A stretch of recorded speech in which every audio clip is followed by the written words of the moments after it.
Hello and welcome to Dark and Stormy Book Club. Today we talk with the author Nancy Bush. Enjoy! I'm Ann Dart. I'm Tracy Stormy. And I'm Kathy Knight. And together we are It Was a Dark and Stormy Book Club, a podcast for mystery lovers. Welcome.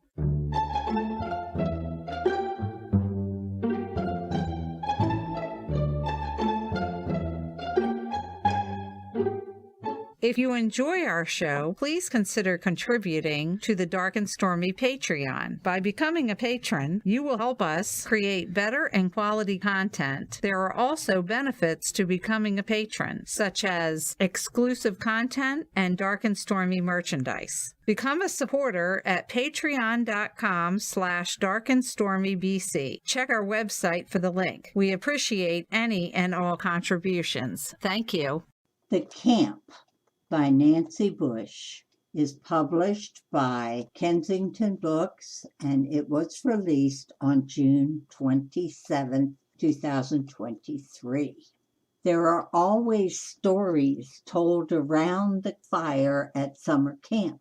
Tall tales about gruesome murders and unhinged killers concocted to scare new arrivals and lend an extra jolt of excitement to those hormone-charged nights. At Camp Luft-Shawk, nicknamed Love Shack, there are stories about a creeping fog that brings death with it. But here they're not just campfire tales. Here the stories are real. 20 years ago, a girl's body was found on a ledge above the lake, her arms crossed over her heart. Some said it was part of a suicide pact connected to the nearby Haven Commune.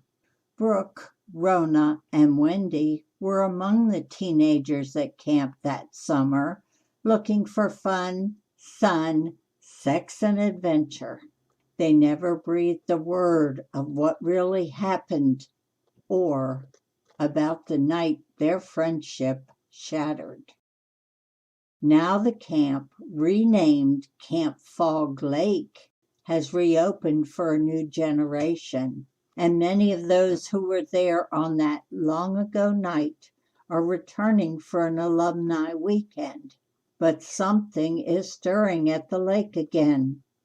As the fog rolls in, evil comes with it. Those stories were a warning, and they didn't listen. The only question is, who will live long enough to regret it? We are pleased to welcome to the program Nancy Bush. She is a prolific author. She has a new book out called The Camp. Welcome, Nancy. Hi, nice to be here. Can you give our listeners who haven't read the book a little elevator pitch so they'll know what they're getting ready to get into? Well, sure. I was actually talking to my editor. I am writing this series. It's the River Glen series, and it started with the babysitter, and then there was the gossip and the neighbors, and this is the fourth installment, The Camp. We just got talking about going to camp, all the scary movies about camps, all of the tropes that go with that, and sort of it just developed from there, and it's been a really fun ride. So I took some of the characters from previous books and put them in this scenario, and one of the characters that I have, Emma, who was attacked in The Babysitter years ago when she was like in high school.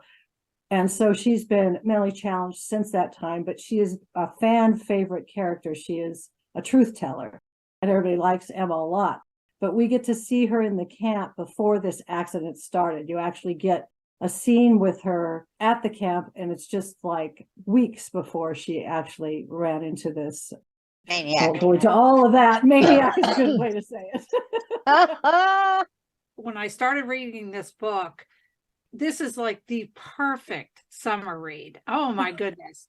I laid in my hammock, and I have one of those rope hammocks. I was there so long that I didn't think I'd ever get the rope imprints out of my leg. Oh, good. I'm glad to hear it. That's not a bad thing. That's It not a is bad definitely one that gets your interest quickly. It doesn't let go of you. I was shocked at the conclusion. Of course, we will not discuss that here. But Don't ruin it. Don't ruin it. no, I was very surprised. The one thing is the present day, and then there's the events that happened 20 years ago. A lot of the same people. Yeah. It was a little bit challenging to see, wait a minute, where are we here? It's a large cast of characters. Yes, it was very much a so. lot of characters, but it was very, very well plotted. You started with a little nibble here, and just my first question is, why the hell would anybody go back to that camp? Good question. And I think some of my characters even ask, and they're like, no, I'm Yes. never going back. I'm I'm never going all back. go back. And they all came back. Whoa. Nancy, do you plot them out extensively before you start writing them? Or so I'm an author too, and I tend to ask the questions that are like, all right, well, talk to me about your process. Yeah, sure. I usually have the general idea. Okay. And then I really have to work on who are the main characters. I have a lot of characters in this series. So who's sort of driving the story? In the camp, there's a lot of drivers of this story. There, And then I definitely know what the ending is. But the road getting from the beginning to the ending can change dramatically from what I envisioned in the beginning, because things crop up, and part of the process I have over the years kind of recognized that sometimes there's a little magic that happens, and it's like, oh, that's going to work out really well. Yeah. Almost to a book. I have that at least one time, and it can be just a little thing, but it always kind of makes it feel really like you're doing the right thing, whether you are or not. When you started this series, then had you intended to have this many books? No. Oh, okay. It was a one-off. The Babysitter is also, it's another one that my editor and I talked about, and it sort of follows the kind of like the camp. I guess there's a symmetry there. It's kind of more of based on the scary Halloween type stories. Okay. And so these events happen around Halloween. And even though that doesn't have as much to do with it as the people wearing masks, different things happen in the Babysitter in the school. And my main character, Jamie, is a teacher, and her daughter is going to the school. And so these things are happening in October. And so it has a little bit of that theme to it. Oh, okay. So, yeah, they're scaring people, and the kids are scaring people and that kind of thing. So that had that going with it. And the camp is more like, funny story, my daughter and my granddaughter all decided to do one Halloween as Camp Crystal Lake from Wow. Friday the 13th, Jason, whatever. And their little son's name is Jason. He's 6. Ooh. So he didn't wear anything but the mask. And they Oh all my had goodness. these camp outfits, that say Camp Crystal Lake, and the socks that pull up and the whole thing, and some whistles. And so That's were the awesome. counselors. Anyway, that was last Halloween, and then I was writing this book about the same time, and I thought, there's a symmetry in life, I guess. Oh Things yeah. happen. I knew that you have written a lot of books and they're part of this series. I had never read one, and it definitely was contained. I didn't Good. need an explanation of what was going on. It was beautiful. That is always important. There were a lot of characters, and there are some other characters in the Riverland series that I had to leave out of this particular book. They weren't in the first book, they weren't in the Babysitter, and they weren't in the camp, but they were in the other two.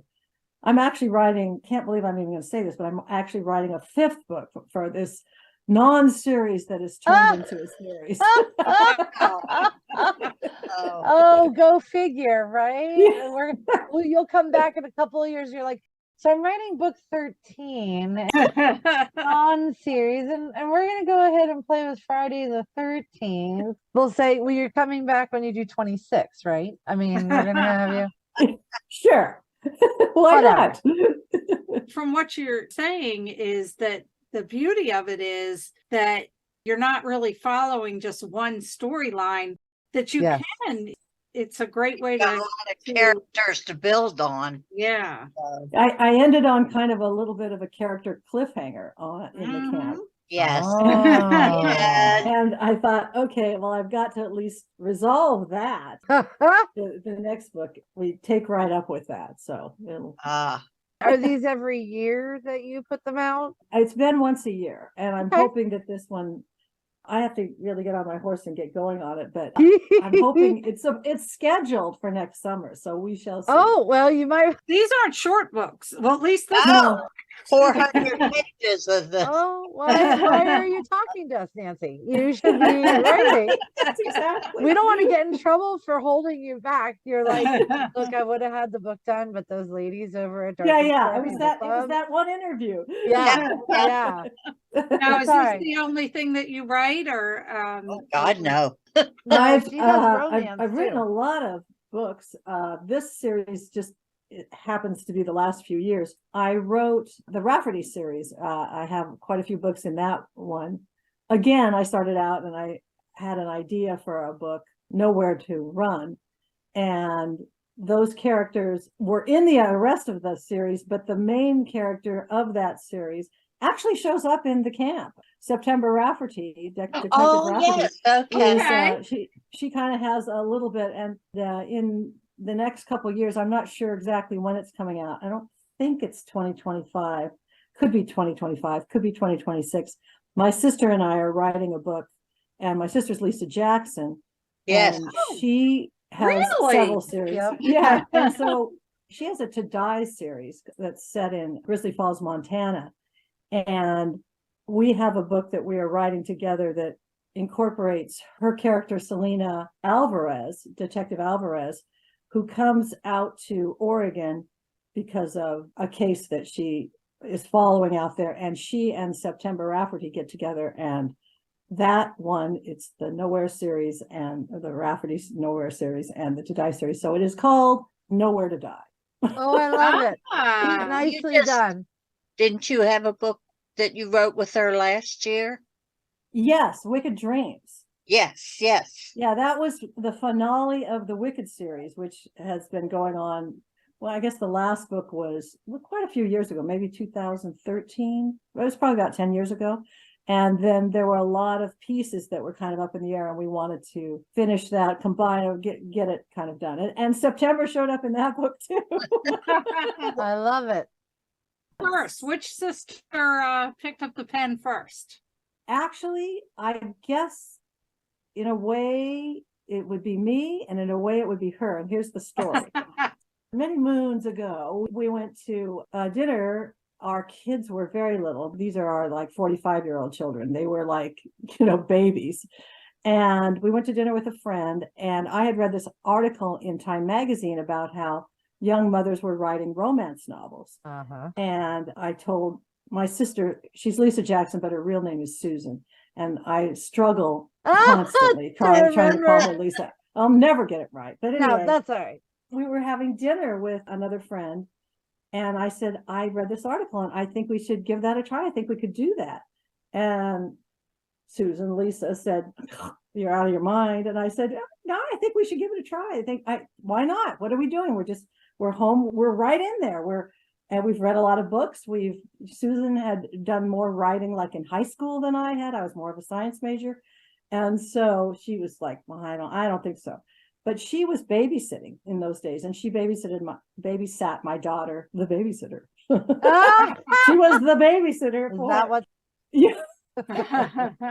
And she had just this sort of crummy, really low grade paper that she happened to have for something. I don't remember if it was for wrapping or whatever, but she typed up a few pages of what she thought should be our first book. I love And I think we maybe had talked about the plot. I can't remember. And this other friend was kind of started with us, but we made it through that one handwriting most of it in As you do. pieces with this other person, and it never sold. It was an exercise, and They but it did often give us are. the bug. Yeah. So Oh, after good. that- Well, we we appreciate split that you got the bug. and also I did write some young adult. I guess Susan did too. Back in the day, we wrote just a few when we were very first starting writing for Harlequin. Silhouette, actually Silhouette. Okay. I loved Silhouette. I know. that I was one of enjoyed my- working for. Every month I would send a letter to Harlequin and ask them to send me their guidelines because there was no internet to do that on the way. No, that we no, do that's it. right. And they would send them to me and I'd be like, please let this. I never did. I wrote 2 stories for them years later, but I was like, every month I was like, okay, let me see, what will I write this time? What am I going to do? Because you're right. Once you get the bug, you're kind of bitten and screwed at the same time because Yeah. It's true. you want it and you're willing to do almost anything to get it, but you're like, am I writing the same kind? So when you were doing YA, were you just exploring issues that you were thinking about? It's actually how I started. Okay. We tried writing that one together. And then I was reading. This was 1981. I was reading about people that they were expanding the young adult market. And so I just tried my hand at that. And I kind of like rolled back to high school. And that one crossed their desk right at the time this is Silhouette. They were increasing their line from 2 a month to 4 a month. Yeah. And so they bought it. They just That's straight out bought it. fabulous. And I thought, great. But then, there's ups and downs in anybody's writing career. It didn't work smoothly after that. But it was You're like, well, thank goodness the first step was good. The rest of them, I'm crawling. And it happens. I think in everybody's career, you're on the cusp of something and then you're not. And then you are, and then maybe not. And then I always call it, there's a meme that says if something changes in your life, you just yell plot twist and pivot. Sometimes that's exactly what we're doing. Well, that was awesome, but now not so much. Now what do I do? Now, do you have a preferred genre? Would you rather the romance, the romantic suspense, or the thriller, or do you like them all? It's interesting because I'm writing, it's not so much romance as there are romances, but it's not the driving a romance novel per se. Right. I like what I'm writing now. Find myself leaning more toward mystery than suspense, in that it's like it's always about the clues and the plot, as opposed to, I think my sister is much more, will they make it? It's kind of almost a horse race, kind of like they're being chased and whatever. And I do less of that. I'm much more mystery without really even thinking about it. It's just kind of how I write. The mystery is always more my thing, as opposed to, in a thriller, sometimes exactly who the bad person is. And like you said, they're trying to just make it through. Whereas with the mystery, it's more like, oh, well, it could be anyone. And we got to figure it out before they get us. It's more of a puzzle usually. And I kind of like that. So this one, ladies, is this the puzzle? I did not have a chance to read it. So yes, it's definitely a puzzle. Definitely a puzzle. Tracy, did you feel that it was more of a puzzle mystery? Yes. I'm trying to think of what it reminds me of. It works so well. There were so many aha moments. Yeah. That's good. Nancy, one of the things that I say with Cozy Mystery is that it is a game between me and the reader, and I really need to win as often as possible. But at the end, so Anne can say, I was shocked at the twisty ending, but she should not say, yeah, no, that's I figured that's how did you even do that? That's ridiculous. Where did they come from? Because I've read mysteries like that I'm like, oh, you totally cheated. That was not, you did not write, that person was nowhere in there, and you just came running out of left field with them. It was in the first chapter, walking through and throwing a beer can in the trash. But if you don't play the game, because the reader should be able at the end to go, oh, I should have seen that. I should have, if I had paid better attention, if she was worse at writing good sentences, I would have known. I don't think anybody reading this could. And that's saying a lot from her, because she's really good. I read for the puzzle. I want to know who did it. I would say 8 out of 10 times I can figure it out. I don't see how anybody could have figured this out. I just saw a gauntlet get thrown down. So, Dark and Stormy Night Club book listeners, if you can figure it out, we want to know. Tell us. We will have a whole show about how you knew and Anne couldn't figure it out. This, I'm telling you, this would make an excellent movie. Oh, wouldn't it though? Yes. Yeah. Well, get your that- people on the phone today. Yeah, there you go. The whole idea of the camp. I think we all have a camp experience. Yes. Maybe not like theirs. Theirs Hopefully was- not. whatever, but, and there's echoes of the past, and the fog. I mean, it's just kind of like I say, there was a lot going on in the camp. Right. Had a So lot of fun. earlier, before we started recording, Nancy said there was everything and the kitchen sink. Yeah, Yeah. yeah, pretty much. And I think that's a great description. So you said you are working on the next one, correct? Yeah. And when do we think we'll get that? In like a year? Ooh, You've definitely got enough to keep me busy because Uh, I need to go back and connect these other pieces that I'm. right. I recommend start with the babysitter. That is the one. That sounds good. That was that a was- good book. That one really came together well. The characters were great. And it introduced Emma, which she has been just such a Poor fun girl. character. Yeah, poor thing. I just love her being this truth teller because no matter what happens, she's the one that she's just so pithy without Yeah. recognizing that she is. So, Yep. Yep. well, and I Kinda think fun. as from the sidelines that you as the reader get to like see that and enjoy it and kind of anticipate how other characters are going to take it when she says something that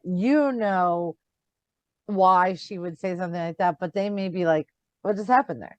And, Yeah, and yeah, that's a great way to pull the reader in because much like the inside jokes, they feel like they're a part of the cast yeah. as they're reading because they know things that other people Right. don't know.